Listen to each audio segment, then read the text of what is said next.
Bismillahirrahmanirrahim.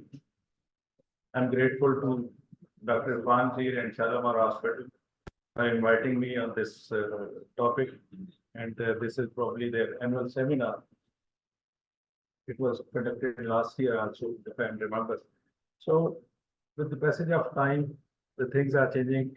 As we are learning from Nadeem and Nusasa, that surgeons are coming outside the body through certain instrument. They are sitting in their office, but basically, in this world, this is a game of energy source and delivery of energy source to certain instrument.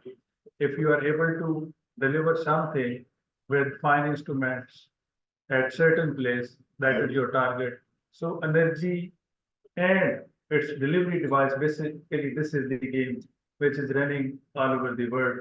And this is being added up by subsequent artificial intelligence. वो जैसे वो कह रहे थे कि and at this occasion I'm grateful to Dr. Nadeem Bindusasa.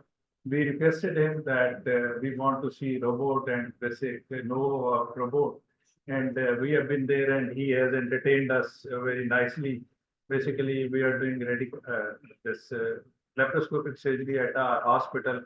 So basically, we have some basic idea of laparoscopy, but this robotic surgery is totally effortless, and someone is sitting at console and doing all the fine jobs, and at the same time he is enjoying gupshup with his colleague as well as tea, coffee, and things like that. And whenever you want to do pause with the surgery, you can stop it and you can do something else.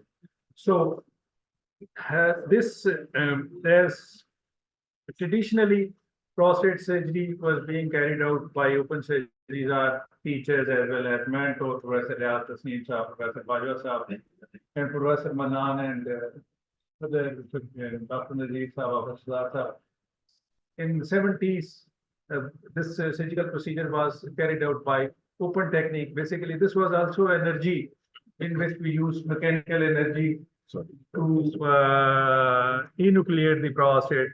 But with the passage of time, as urologist was considered to be pioneer in endoscopic surgery as well as laparoscopy and other surgical minimal invasive surgeries. With time, things were changing and the subsequent endoscopic surgery started in 70s and 80s, and it got matured in a reasonably good period of time. But subsequently, the energy source is being changed over the period of time, and people are trying to change this energy source with minimal targeted energy at a certain point, keeping in view the different problems with previous procedures. Like it was a 360-degree change, and when this TURP was successfully being done as compared to open surgery, and it was considered as a gold standard. And still, it is a gold standard. But people who are in research and things, they have thought that something minimal should be invented to overcome all these issues related to prostate surgery, particularly open surgery as well as the TURP.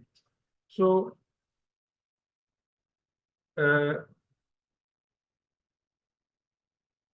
as you know, BPH is non-cancerous enlargement of the prostate gland. BPH is associated with low urinary tract symptoms and increasingly common with as men get older. It is estimated that increase from 50% among men between 50 to 60. As age is advancing, the issue of BPH is increasing, although there are certain issues related to bladder also, which are increasing with age. And they are also the cause of this low urinary tract symptoms. So globally, your data approximately 30 million people have symptoms related to BPH. In Pakistan, 50% of the 2 million men older than 65 years of age are at risk of bladder outflow obstruction from BPH only.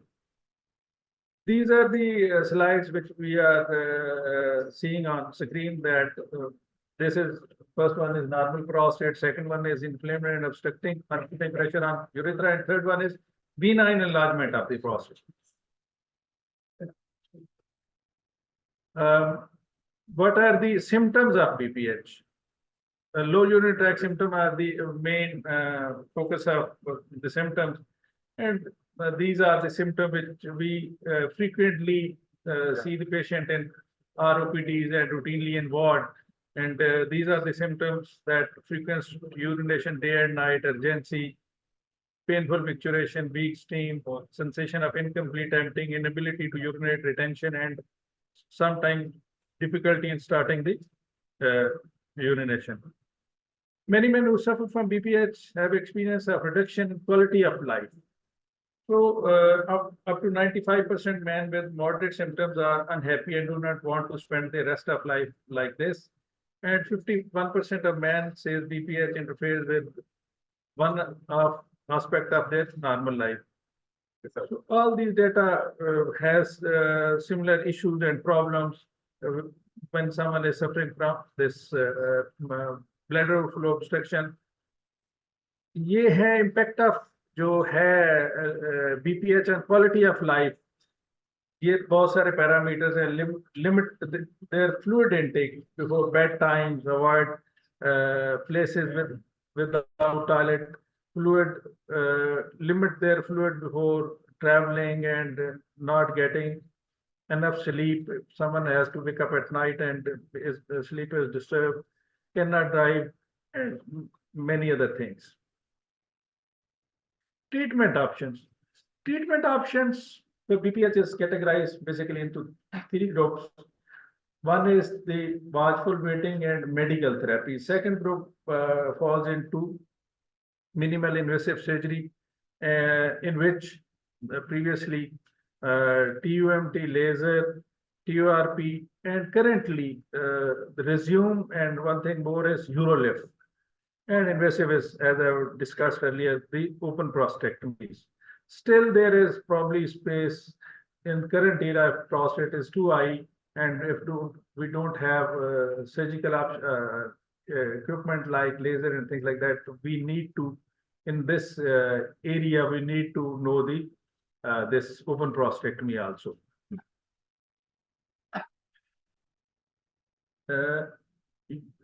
Minimal invasive surgery में जो हम various energy source use करते हैं,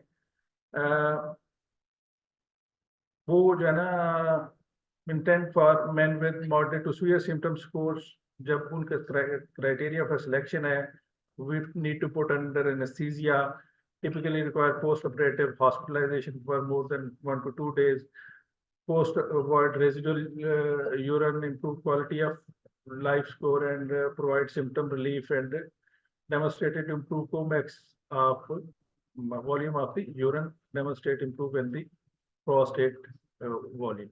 Side effects of TURP are TURP syndrome, sexual problems like ED, urinary retention, bleeding, urethral strictures, prolonged catheterization, bladder neck contraction, retrograde ejaculation, and bleeding require transfusions. This is procedure how we do. This is very commonly performed, one of the most commonly performed procedures in urology. TURP has been gold standard, and still it is gold standard procedure for prostate surgery. However, this procedure is not without complication, as we have mentioned earlier, that retrograde ejaculation, erectile dysfunction, and urinary incontinence. This is very devastating complication. Furthermore, the procedure often requires an inpatient hospital admission with average 2 to 3 nights. New laser-based technologies in which we use this evaporation technologies as well as enucleation. Although their incidences, their problems are relatively less than TURP, but still there are issues with the laser even, because it has a big learning curve for laser enucleation of prostate and things like that. With passage of time, as we are seeing that all minimal invasive surgeries curve is going up, and all those surgeries which are being carried out traditionally as well as gold standard, their number is on downside with passage of time. So in sorry, TURB still it is the most commonly performed procedure with laser evaporization and laser coagulation. In this graph, we can see it, but TUNA as well as TUMT, these are also procedure, but at top, if we see that minimal invasive surgery like Urolift as well as this RISM are getting more with importance with time. This is basically water vapor therapy using RISM system is newly minimal invasive surgical technique that increasingly reported as a treatment for BPH. This was approved by FDA in 2015 and approved by Europe in 2018. Characteristics, selection criteria is if prostate is less than 80 gram, but currently people are being reported that around 100, 120 gram patients are being treated by this modality, although in such cases retreatment rate is relatively high. It can be done under local anesthesia, typically outpatient procedure. Patient will come and will operate him and he'll go back on the similar day. Likely no sexual dysfunction, provide sustainable symptom relief and rapid urine flow improvement after the procedure, minimal blood loss, hardly in few cc this blood, there's a blood loss. Yes, it is very costly procedure and require advanced surgical expertise. This generator is composed with the generator as well as a hand delivery system handpiece. This has inbuilt cystoscope in it, and we put the telescope within this handpiece, and there is a needle which comes out by pressing the buttons which are with the handpiece. One is at the lower part of this system. There are 3 buttons. It utilizes saline irrigation to cool down the system to enhance visualization as well as cool the surface of the urethra. And this is procedure being done by us. And this is animation. The needle, if you can see that needle is coming out through the hole from this the cystoscope of the handpiece. And when we press it, this needle is fired into transitional zone of prostate. Over here, we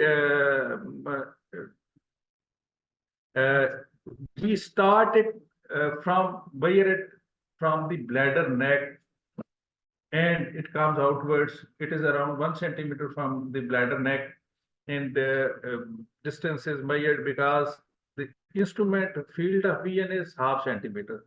When we come backwards from the bladder neck 2 times, then it is 1 centimeter, and then we inject hot water at 9 o'clock and 3 o'clock. The basic beauty of this procedure is also that if there is a median lobe, we can inject at 45 degree to the median lobe also on both sides. On right and left lobe, we inject at 90 degree, middle of the lobe on both sides with 1 centimeter apart distance. RISM uses radio frequency current to generate the convective water vapor energy that passes through the tissue interstitials and damage the cell membrane to cause the fast cell death and necrosis.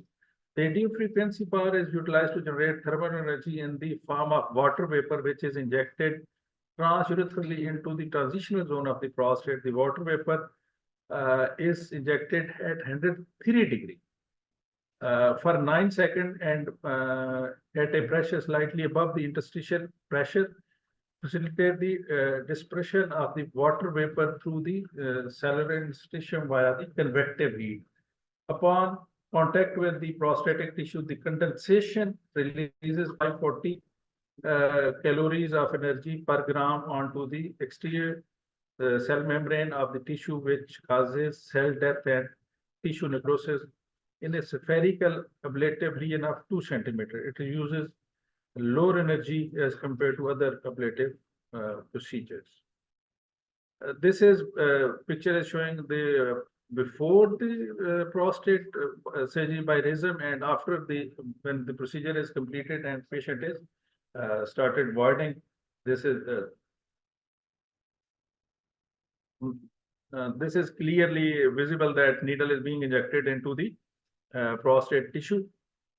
Similar, a study aimed to evaluate Pakistan's first-hand experience with RISM therapy and assess its effectiveness and safety in improving urinary symptoms in BPH.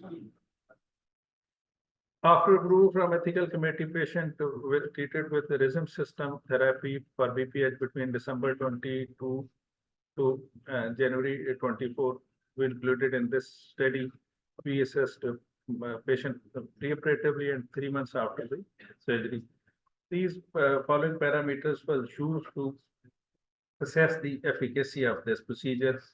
The international symptom score, quality of life, maximum flow rate, post-operative residual urine, post-operative catheter-free rate, and incidence of sexual dysfunction. 31 patients up till now we have treated with the mean age of 68 plus minus 12 years and prostate size 67 plus minus 27, which were included in this study. 10 patient has already retention requiring catheter. The most common comorbidities was diabetes, hypertension, and ischemic heart disease. One thing is very interesting that those patients in which are common surgical procedure was not, we were unable to perform, like patient with low ejection fraction, 15%, 20%, 25%.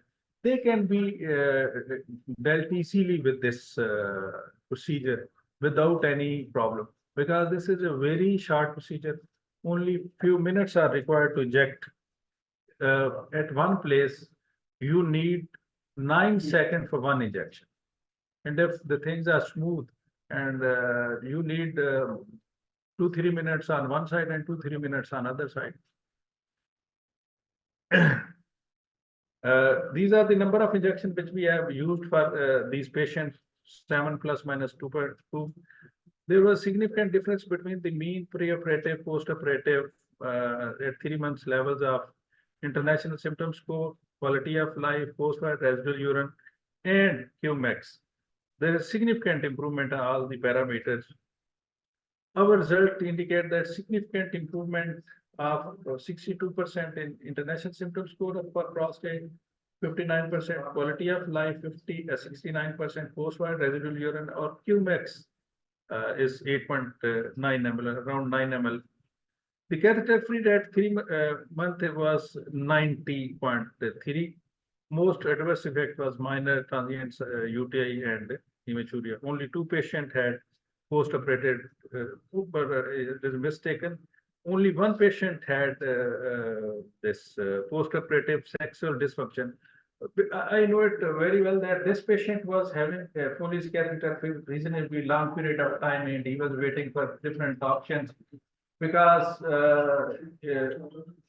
Jana, he got married again, his wife की death हो गई थी, and he was not keen to have he was keen to preserve his sexual function at times, and he was above 100 gram prostate.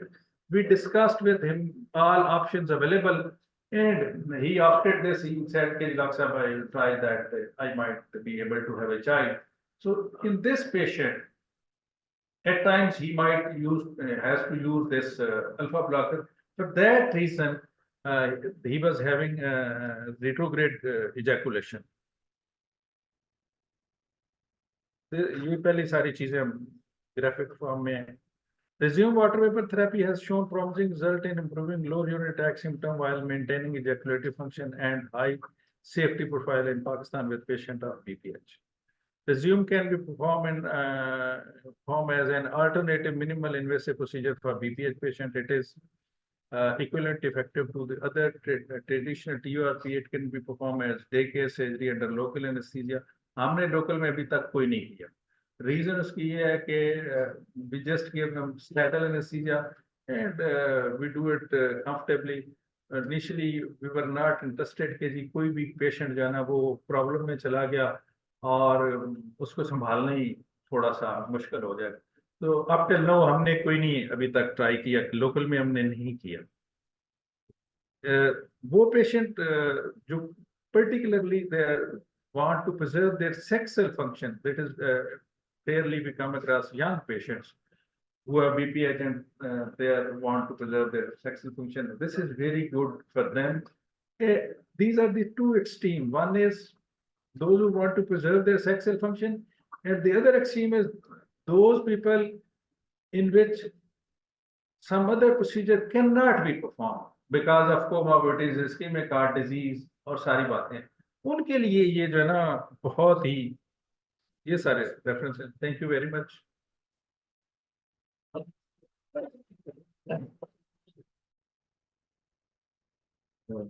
Thank you very much, Dr. Kudus. That concludes our presentations. Now we have the question and answer session. If any of you have any questions